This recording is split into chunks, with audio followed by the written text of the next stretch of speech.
जादुई जेसीबी। मेधा नाम के नगर में अभी नाम का एक आदमी जेसीबी चलाता था। पड़ोस के ही घर में रहने वाला अमित अभी से बहुत चिढ़ता था।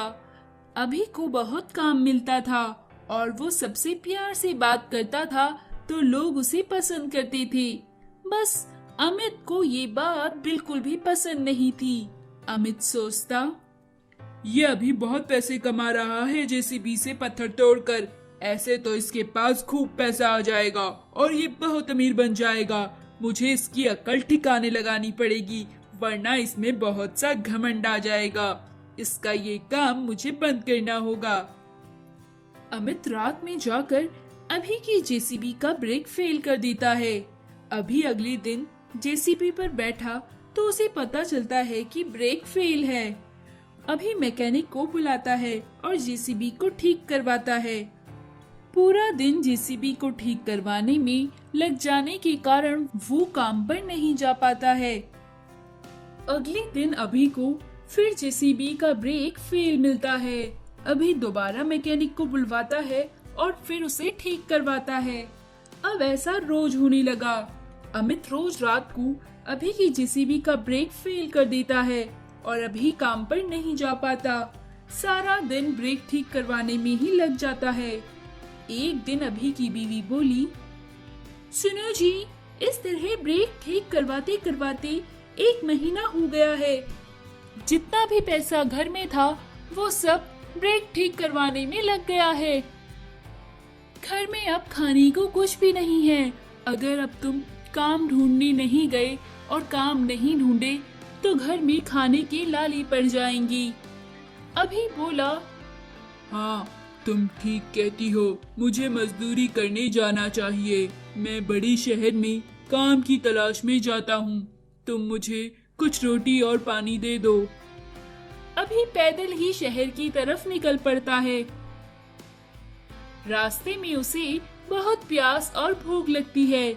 वो एक पेड़ की छाया में बैठता है और जैसे ही पानी पीने वाला होता है तभी वहाँ एक बाबा आता है और बोलता है, बेटा, मैं बहुत भूखा और प्यासा हूँ। अभी को उस बाबा पर दया आ जाती है। अभी उनसे कहता है, बाबा, आप ये रोटी खाइए और पानी पिए। मैं तो भूखा भी रह सकता हूँ। ऐसा कहकर अभी उन्हें रोटी और पानी दे देता है। बदले में बाबा उसे कुछ पैसे देते हैं। अभी के मना करने के बावजूद भी बाबा उसे वो पैसे जबरदस्ती पकड़ा देते हैं। अभी आगे चल देता है। फिर रास्ते में उसे एक बूढ़ा दिखाई देता है। बूढ़े का कुत्ता तालाब में डूब रहा होता है। बूढ़ा चिल्ला रहा होता है, अरे मेरा कुत्ता डूब रहा है, कोई इसे बचाओ। वहाँ भीड़ जमा हो जाती है लेकिन कोई भी बाबा के कुत्ते को नहीं बचाता। अभी की हालत भूख से खराब होती है लेकिन वो पानी में कूदकर कुत्ते को बचा लाता है। बूढ़ा कुत्ते को पाकर बड़ा खुश होता है। बूढ़ा अभी से कहता है, तुम बहुत दयावान हो बेटा। यहाँ इतने लोग खड़े थे, किसी ने मेरे कुत्ते को नहीं बचाया, पर तुमने मेरी मदद की। ये माला लो और इसे तुम अपने कोई भी वाहन हो उसे पहना देना, फिर तुम्हें चमत्कार देखने को मिलेगा। अभी कहने ही वाला था कि उसका वाहन जेसीबी खराब है, तभी वहाँ से बाबा गायब हो गए। अभी को बड़ा आश्चर्य हुआ। उसके पास जो पैसे थे उससे वो गाड़ी में बैठकर घर की तरफ लौट आया। घर पहुंचकर अभी ने सारी बात अपनी बीवी को बताई। फिर उन्होंने वो माला जेसीबी को पहनाई। तभी जेसीबी बोली, अभी इस माला से मैं एक जादुई जेसीबी बन चुकी हूँ। अब हम मिलकर बहुत से काम करेंगे। मुझे अब तुम्हें ठीक करवाने की कोई जरूरत नहीं पड़ेगी। अभी ये बात सुनकर बहुत खुश हुआ। अगले दिन अभी जेसीबी में बैठकर काम पर चल दिया। अब अभी रोज से ज्यादा काम करके आया। अब अमित रोज रात को ब्रेक फेल करता पर जेसीबी सुबह ठीक हो जाती और अभी उसे लेकर काम पर चल देता था।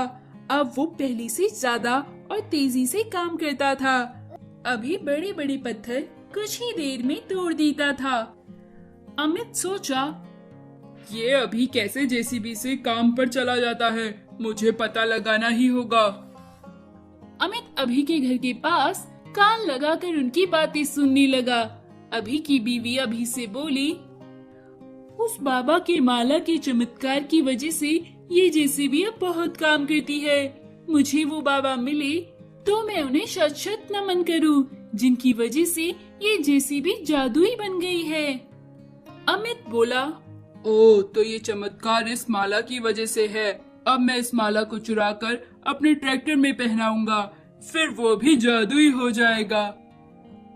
ऐसा कहकर अमित अगली रात माला को चुरा कर ले गया और अपने ट्रैक्टर पर पहना दिया।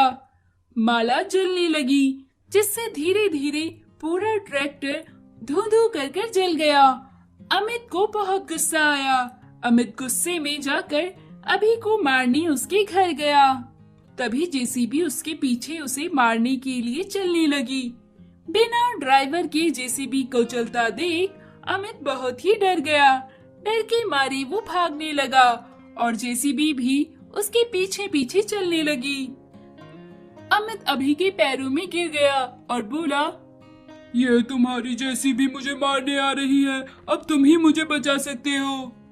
जेसीबी बोली, अभी ये वही शैतान है जिसकी वजह से रोज तुम्हारी जेसीबी का ब्रेक फेल होता है। आज मैं इसे नहीं छोड़ूंगी। अमित अभी के पैरों में गिर गया। मुझे बचा लो, मुझे बचा लो अभी।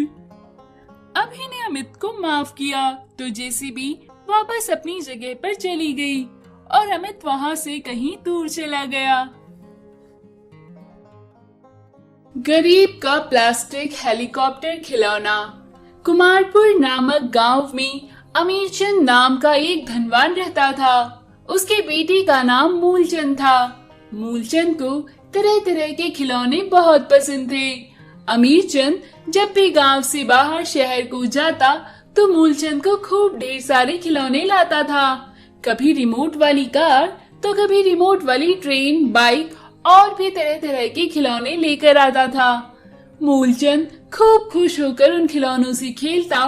फिर जब वो खिलौने टूट जाते तो मूलचंद की माँ उन खिलौनों को अपने घर में काम करने वाली शांताबाई को दे देती थी। शांताबाई उन खिलौनों को अपने घर ले जाकर अपने बेटे चिंटू को देती थी। चिंटू खिलौने देखकर बहुत खुश होता था और उन टूटे खिलौनों को जोड़कर खेलता था। एक बार अमीरचंद शहर से अपने बेटे मूलचंद के लिए रिमोट वाला हवाई जहाज लेकर आए। मूलचंद खूब खुश हुआ और खुशी के मारे नाचने लगा। खुशी के मारे नाचते हुए उसके हाथ से हवाई जहाज का खिलौना नीचे गिर गया और उसके 2 टुकड़े हो गए। फिर मूलचंद की माँ उस टूटे हुए खिलौनों को शांताबाई को दे देती है।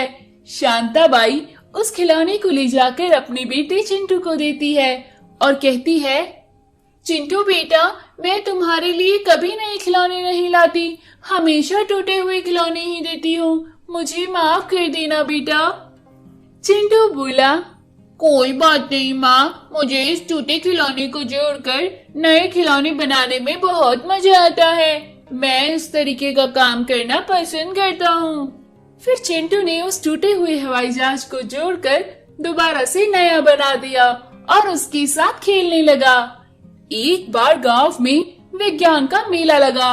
उसमें सभी बच्चों ने भाग लिया। चिंटू और मूलचंद भी उसमें भाग लिए। चिंटू विज्ञान मेले में प्रथम स्थान आया और उसने बहुत सारे इनाम जीते। चिंटू अब रिमोट वाली कार और हेलीकॉप्टर जैसी चीजों को जोड़कर दोबारा से नया जैसा बनाने में माहिर हो चुका था। धीरे धीरे चिंटू बड़ा हुआ और उसने अपने हुनर के दम पर गांव के बेरोजगारों को नौकरी देने का काम किया। वो अमीर घर से टूटे फूटे खिलौनों को लेकर आता और उन्हें जोड़कर नया जैसा बनाकर और उनमें बैटरी लगाकर उन्हें चलने वाला या फिर उड़ने वाला बना देता था। बेरोजगार लोग इस तरीके का काम पाकर बहुत खुश थे, इससे गांव के लोग चिंटू को बहुत पसंद करते थे।